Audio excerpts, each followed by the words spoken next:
Reverendo Diácono Sandoval, internautas que rezam de casa, acompanhando esta liturgia, irmãos e irmãs em Cristo Jesus, caros ministros extraordinários da Sagrada Comunhão Eucarística, hoje nós celebramos a solenidade de nosso Senhor Jesus Cristo, Rei do Universo, e celebramos também o Dia Nacional dos Cristãos Leigos e Leigas. Quem são os cristãos leigos e leigas? São todos os batizados que não têm um ministério ordenado. Por isso é a diferença. Os diáconos, os padres, os bispos, são todos ministros ordenados. Os leigos são batizados que colaboram na construção do reino de Deus, mas que não têm um ministério ordenado. Mas a palavra leigo, leiga, não quer dizer que a pessoa, não é no contexto que a gente entende, uma pessoa leiga, uma pessoa sem ser muito conhecimento naquela área. Na perspectiva eclesiológica, não quer dizer isso. É apenas para dizer que aquela pessoa não tem um ministério ordenado. Então, todos os leigos e leigas espalhados por esse Brasil afora, a igreja tem uma grande gratidão. E por isso hoje nós celebramos e louvamos a Deus pela existência, pela vida de cada um, de cada uma, que diariamente contribui, colabora com a evangelização. Cada um do seu jeito. Uns se doam mais, outros se doam menos, mas quando nos reunimos, quando caminhamos juntos, nós conseguimos revelar para o mundo o rosto misericordioso do Pai. Conseguimos anunciar para o mundo o Cristo Jesus como Rei do Universo. E por isso, então, hoje, quando aqui nos reunimos para celebrarmos essa solenidade, encerrando também o tempo litúrgico, com essa solenidade nós estamos encerrando o ano litúrgico. No próximo domingo já iremos enfeitar as nossas casas, já vamos nos preparar para celebrar o Natal do Senhor. Iniciaremos o tempo do advento, o tempo da espera, o tempo de preparação para celebrarmos e acolhermos o nascimento de Jesus. No entanto, caríssimos irmãos e irmãs, precisamos compreender em qual contexto surgiu essa festa, essa solenidade. Em 1925, o Papa Pio XI institui a solenidade de nosso Senhor Jesus Cristo, Rei do Universo, como resposta às questões políticas de políticos ateus que queriam negar a fé e queriam negar os princípios cristãos e anular a igreja. Então existia um regime político que começava a desacreditar os princípios cristãos. E por isso, então, para combater esses regimes ateus, o Papa Pio XI institui essa solenidade, onde todos nós, cristãos, devemos proclamar com a vida que Jesus Cristo é o Rei do Universo. Então, nós não devemos nos curvar diante daqueles que detêm o poder aqui na terra, mas devemos nos curvar diante daquele que tem o poder, aquele que é o Todo-Poderoso, aquele que veio para salvar a humanidade inteira.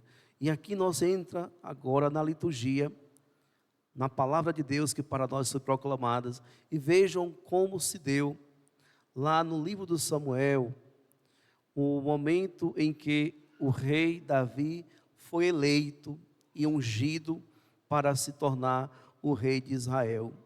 Todas as tribos vieram até ele, todas as tribos de Israel vieram até ele encontrando-se com Davi, e disseram-lhe: aqui estamos, somos teus ossos e tua carne.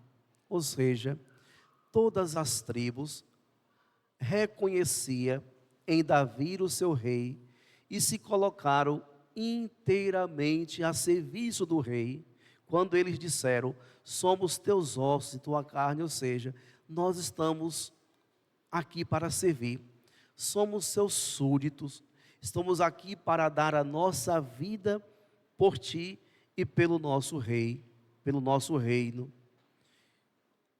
Mais embaixo, ainda nesse texto, nós ouvimos: o rei Davi fez com eles uma aliança em Hebrom, na presença do Senhor, e eles o ungiram rei de Israel. As tribos escolheram, elegeram e ungiu Davi como seu rei. Então vejam, caríssimos irmãos e irmãs, se diante de uma figura humana existiu nessas tribos essa disponibilidade e total servidão, imagine diante de Deus.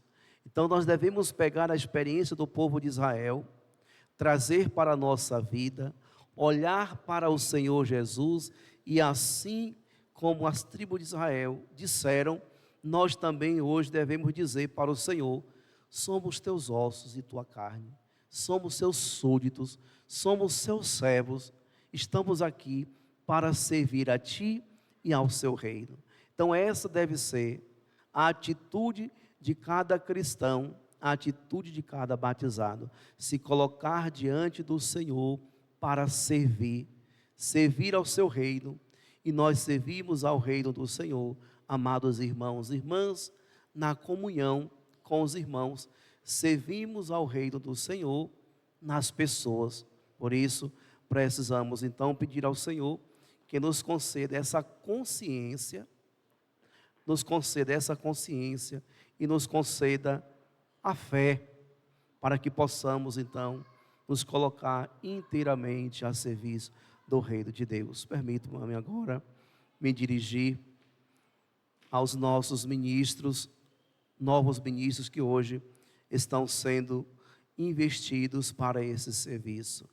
Diante de tantas pessoas que aqui estão, Deus escolheu vocês, Deus os chamou para que vocês possam assumir diante de Deus e na comunidade um ministério específico, uma missão específica.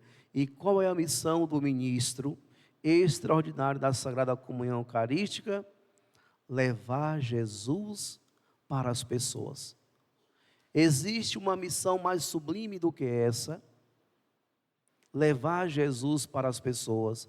Mas podemos dizer: padre, todos nós temos a missão de levar Jesus às pessoas. Sim, todo batizado tem a missão de levar Jesus às pessoas, mas os ministros extraordinários da Sagrada Comunhão Eucarística têm a missão de levar Jesus eucarístico, aquilo que é mais precioso para a igreja. A igreja hoje confia às senhoras e ao Senhor a missão de zelar, de cuidar e de levar aquelas pessoas que necessitam desse alimento, necessitam alimentar-se do corpo e do sangue de Cristo, que é um alimento salutar, é um alimento, caríssimos irmãos e irmãs, que nos prepara para a vida eterna. É um alimento que nos sustenta em nossa caminhada. É um alimento que não pode faltar na vida de nenhum cristão batizado.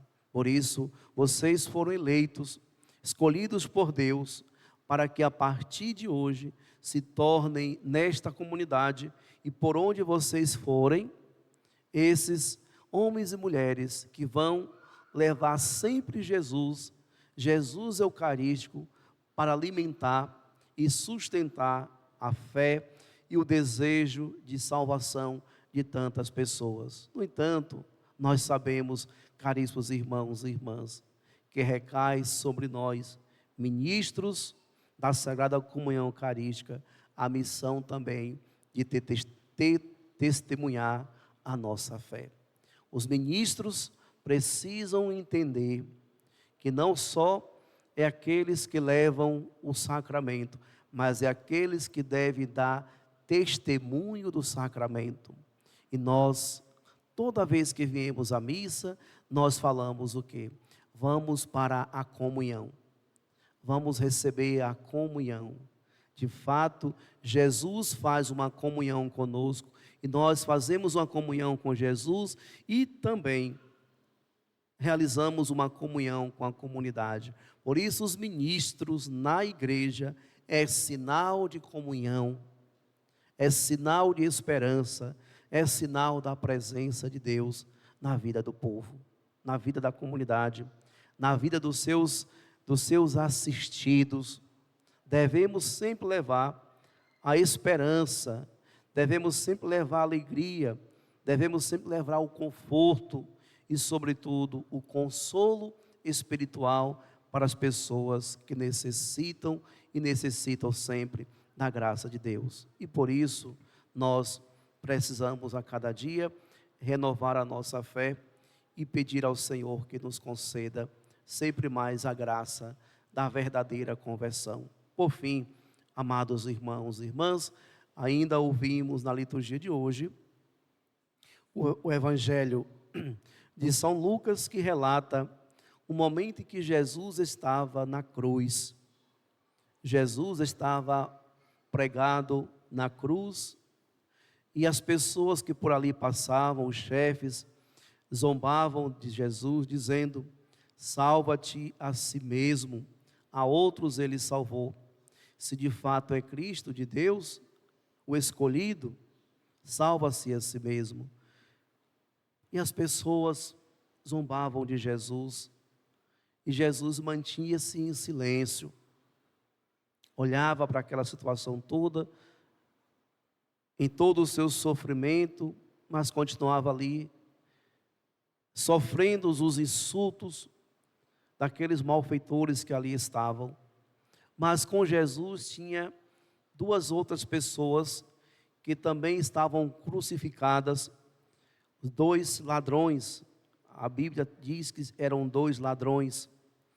E enquanto um também caçoavam de Jesus, insultava Jesus, o outro repreendeu, dizendo: nem sequer temes a Deus, tu que sofres a mesma condenação, para nós é justo, porque estamos recebendo o que merecemos, mas ele não fez nada de mal. E acrescentou: Jesus, lembra-te de mim quando entrares no teu reinado. E Jesus lhe respondeu: em verdade eu te digo, ainda hoje estarás comigo no paraíso. Caríssimos irmãos e irmãs, vamos fazer agora uma retrospectiva nas Sagradas Escrituras e vamos lá no livro do Êxodo. Quem que expulsou Adão e Eva, nossos primeiros pais, do paraíso? O pecado. O pecado tirou Adão e Eva da presença de Deus. Eles perderam o paraíso.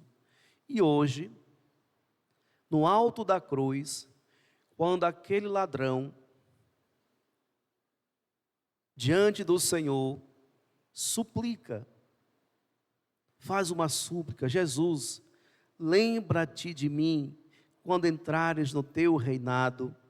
Jesus responde àquele homem: em verdade eu te digo, ainda hoje entrarás comigo no paraíso.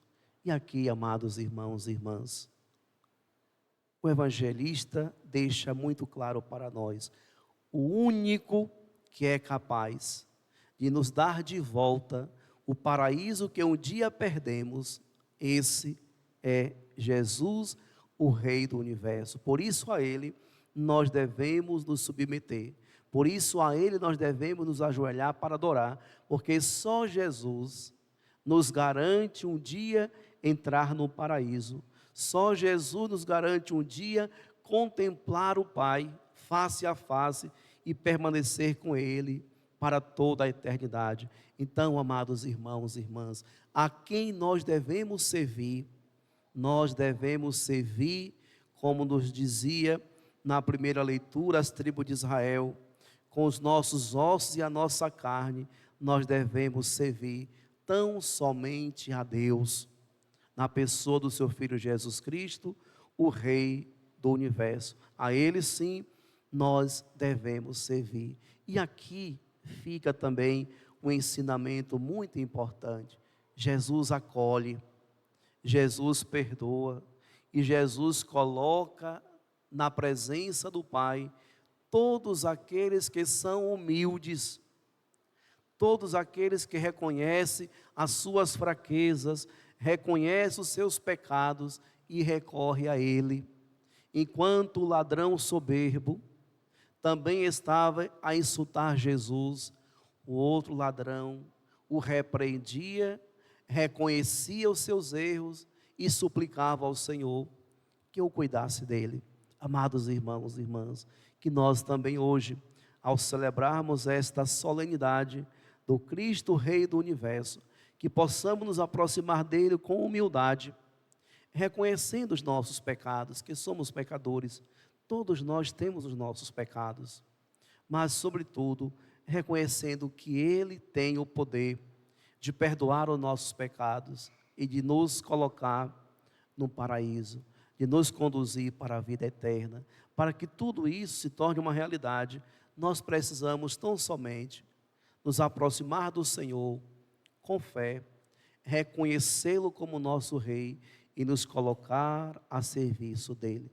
A cada passo, a cada gesto, a cada atitude que nós realizamos nesse mundo, em função do reino de Deus, pode ter certeza que o Senhor o acolhe como um remédio para as curas dos nossos pecados. Então, amados irmãos e irmãs, hoje, ao investir esses nossos ministros, nós queremos fazer um apelo, um convite a todos vocês. Se coloque também a serviço do reino de Deus. Procure uma pastoral, procure um movimento, mas não fique só em casa e na missa, mas façam parte da missão da igreja, porque é assim que nós vamos transformando o mundo, anunciando o Senhor e anunciando de uma maneira muito bela, na unidade, na comunhão, na participação e, sobretudo, na missão. Busquemos todos os dias nutrir nosso coração aquilo que São Paulo nos exorta na carta aos Romanos e que nós temos como tema para esse ano santo, que já está chegando ao fim. A esperança não decepciona. Esperemos todos os dias entrar na glória de Deus, mas não assim, sentado com braços encruzados, mas vamos esperar entrar na glória de Deus, trabalhando e construindo o seu reino de justiça, de paz e de fraternidade, porque o reino de Jesus, ele é instituído justamente, amados irmãos e irmãs, na justiça e na santidade. É esse o reino que nós devemos participar, um reino de justiça e um reino de santos. Louvado seja nosso Senhor Jesus Cristo. Para sempre seja louvado.